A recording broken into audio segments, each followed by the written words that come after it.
निर्जला एकादशी पर भूल कर भी ना करें ये 10 गलतियां, व्रत हो जाएगा खंडित। सोचिए, बाहर जून की वो झुलसा देने वाली गर्मी, पारा 45 डिग्री के पार, और आप बिना पानी की एक बूंद पिए पूरे 24 घंटे का निर्जला व्रत रख रही हैं। सुनने में ही ये किसी कठिन तपस्या जैसा लगता है ना? लेकिन क्या आप जानते हैं कि आपकी रसोई में रखी सिर्फ एक चीज, सिर्फ एक छोटी सी अनजानी भूल आपकी इस पूरी तपस्या के पुण्य को पल भर में शून्य कर सकती है। इतना ही नहीं, वो आपके शरीर को अंदर से किसी सूखे पेड़ की तरह झुलसा सकती है। आज आपकी सहेली इस वीडियो में शास्त्रों और विज्ञान के वो 10 गहरे राज खोलने जा रही है जो आपके व्रत को खंडित होने से बचाएंगे। स्वागत है आपका आपके अपने भरोसेमंद चैनल से संस्कार विद इंद्रावती में। पॉइंट नंबर 1, सफेद नमक, साधारण नमक। चलिए बात करते हैं हमारी पहली और सबसे बड़ी गलती की, सफेद नमक। हम में से कई लोगों को लगता है कि जरा सा नमक खाने से क्या ही होगा, लेकिन आध्यात्म कहता है कि जो सफेद नमक हम रोज खाते हैं वो फैक्ट्रियों में कई तरह के केमिकल और रिफाइनिंग प्रोसेस से गुजरता है, जिससे इसकी सात्विकता खत्म हो जाती है। व्रत में सिर्फ पहाड़ों से मिलने वाले शुद्ध सेंधा नमक की ही अनुमति है, वो भी तब जब आप फलाहार कर रही हों। अब जरा इसके पीछे का विज्ञान समझिए। जैसे ही आप साधारण नमक खाती हैं, शरीर में सोडियम का लेवल अचानक बहुत बढ़ जाता है।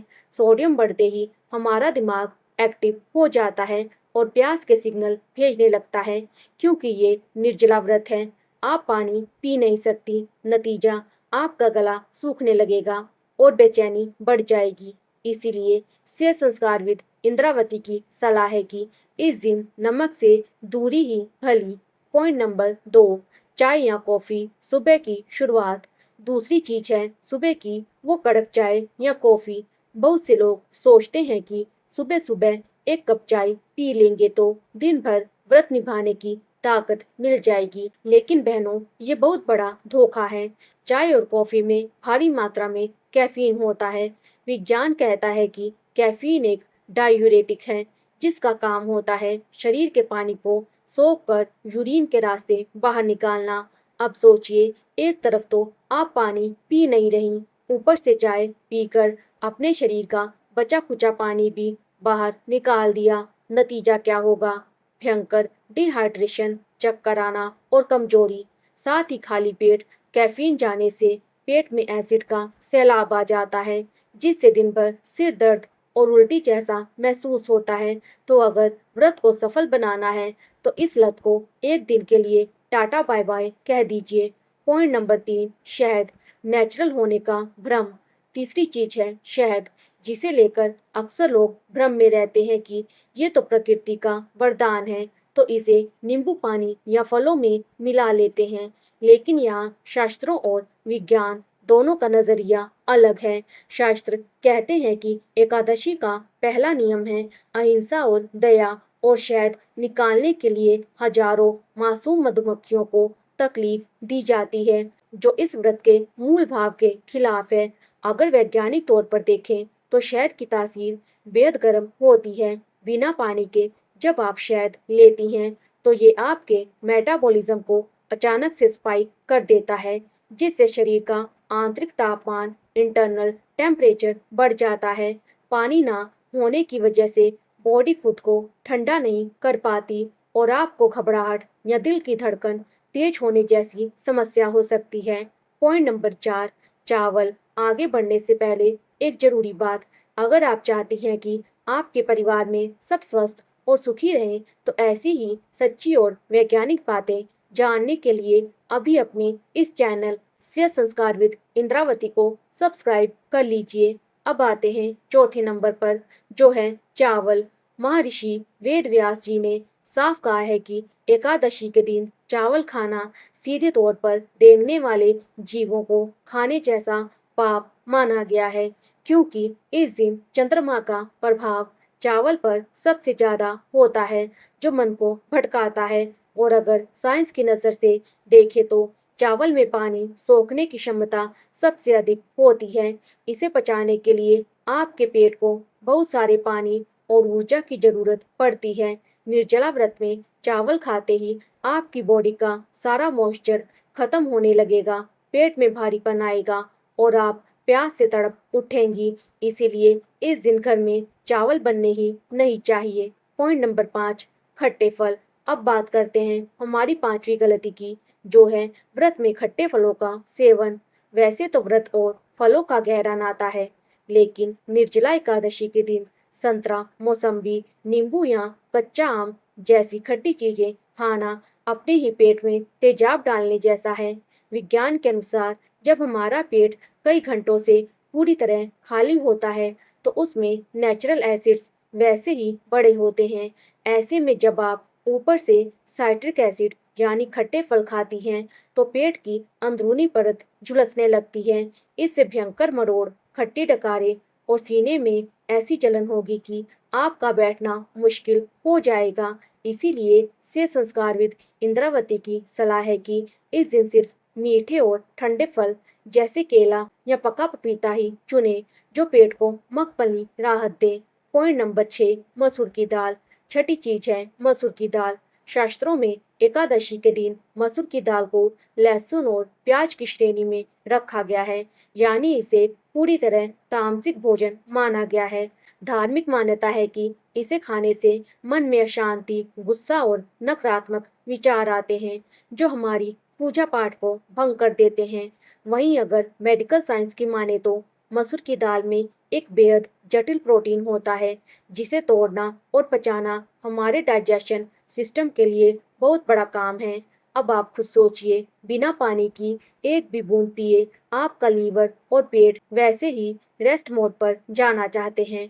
ऊपर से आपने ये भारी दाल खा ली बिना पानी के, इसे पचाने के चक्कर में आपकी आंतें सूखने लगेगी। इसलिए समझदारी इसी में है कि व्रत से एक दिन पहले यानी दशमी तिथि से ही मसूर की दाल रसोई से बाहर कर दें। बहनों, क्या आप जानती हैं कि एक ऐसी चीज भी है जिसे हम बहुत ताकतवर समझकर व्रत में बड़े चाव से खाते हैं, लेकिन वो इस भयंकर गर्मी में हमारे शरीर के भीतर एक थर्मल शॉक यानी आंतरिक आग पैदा कर सकती है।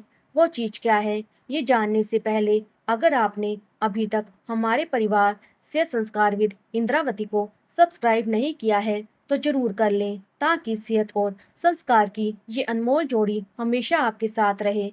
पॉइंट नंबर 7, मूंगफली ज्यादा मात्रा में। चलिए जानते हैं हमारी 7वीं भूल, मुट्ठी भर भर के मूंगफली चबाना। हम सोचते हैं कि मूंगफली तो फलाहार है, इसे टाइम पास के लिए जितना चाहे खा लो, लेकिन यहीं हम सबसे बड़ी चूक कर जाते हैं। मूंगफली में भारी मात्रा में प्रोटीन और नेचुरल ऑयल यानी फैट होता है। साइंस का एक सीधा नियम है, आप जितनी हैवी और ऑयली चीज खाएंगी, उसे पचाने के लिए शरीर को उतने ही ज्यादा पानी की जरूरत होगी। अब निर्जला व्रत में अंदर पानी तो जा ही नहीं रहा, ऐसे में ये मूंगफली पेट में जाकर पत्थर की तरह बैठ जाएगी। इसके बाद जो भयंकर सुस्ती, थकावट और पेट में भारीपन शुरू होगा, वो आपकी पूरी ऊर्जा को सोख लेगा। फिर आपका मन भगवान की भक्ति में लगेगा ही नहीं। इसीलिए अगर खानी भी हो तो स्वाद के लिए बस 2-4 दाने ही लें। पॉइंट नंबर 8, तिल। Thermic effect. 8वीं चीज है तिल। वैसे तो शास्त्रों में तिल का दान महापुण्य माना जाता है, लेकिन निर्जला एकादशी के दिन तिल का सेवन पूरी तरह वर्जित है। इसके पीछे का वैज्ञानिक कारण आपको चौंका देगा। तिल की तासीर भयंकर गर्म होती है। जून की इस तपती गर्मी में जब बाहर का तापमान वैसे ही आसमान छू रहा हो, बिना पानी के शरीर में तिल का एक दाना भी अंदरूनी तापमान को अचानक बढ़ा देता है। इससे शरीर को खुद को ठंडा करने के लिए बहुत ज्यादा पसीना बहाना पड़ेगा। पानी आप पी ही नहीं रही और पसीने के रूप में बचा हुआ पानी भी उड़ गया, तो प्यास की तड़प इतनी असहनीय हो जाएगी कि व्रत बीच में ही टूट सकता है। पॉइंट नंबर 9, लाल और काली मिर्च। 9वीं चीज है लाल और काली मिर्च का अंधाधुंध इस्तेमाल। कई लोग व्रत के फलाहार को चटपटा बनाने के लिए उसमें खूब सारी मिर्च डाल देते हैं। लेकिन याद रखिए, तीखा खाना सीधे हमारे दिमाग के उस हिस्से को ट्रिगर करता है जो प्यास को सिग्नल देता है। मिर्च पेट में जाते ही आपका गला और जीभ सूखने लगेंगे और दिमाग में बस एक ही बात घूमेगी, कब पानी की ठंडी बोतल मिल जाए। अगर आप चाहती हैं कि आपका ये महाव्रत बिना किसी बेचैनी के शांति से पूरा हो तो भोजन को जितना हो सके सादा, सिंपल और सात्विक रखें। पॉइंट नंबर 10, बहुत गर्म दूध या पेय पदार्थ। अब बात करते हैं हमारी 10वीं और आखिरी भूल की, जो अक्सर लोग कमजोरी से बचने के लिए करते हैं। वह है खौलता हुआ या बहुत गर्म दूध पीना। बहनों, व्रत में दूध पीना बहुत अच्छी बात है, लेकिन बहुत ज़्यादा गर्म चीज़ें जैसे ही हमारे खाली पेट में जाती हैं, शरीर का इंटरनल हीटिंग सिस्टम तुरंत एक्टिव हो जाता है। अत्यधिक गर्म दूध को पचाने और शरीर का तापमान नॉर्मल करने के लिए हमारी बॉडी को बहुत ज़्यादा पसीना बहाना पड़ता है। अब ज़रा सोचिए, बिना पानी के इस व्रत में वैसे ही शरीर में पानी की कमी है और पसीने के रूप में जो थोड़ा बहुत पानी बचा है वो भी हवा में उड़ गया। इसके उलट अगर आप सामान्य तापमान, रूम टेम्परेचर का या हल्का ठंडा दूध पीती हैं तो वो पेट के एसिड को शांत करता है, अंदरूनी ठंडक देता है और आपको दिन भर तरोताजा रखता है। आखिर में आपकी ये सहेली आपसे बस एक छोटी सी बात कहना चाहती है। हमारे शास्त्र और हमारा विज्ञान दोनों ही हमें तकलीफ देना नहीं, बल्कि हमारा कल्याण करना चाहते हैं। भगवान कभी नहीं चाहते कि उनके बच्चे खुद को भूखा प्यासा रख कर तड़पाएं। भगवान तो सिर्फ सच्चे भाव के भूखे होते हैं। वो तो एक लोटे जल और अटूट श्रद्धा से भी प्रसन्न हो जाते हैं।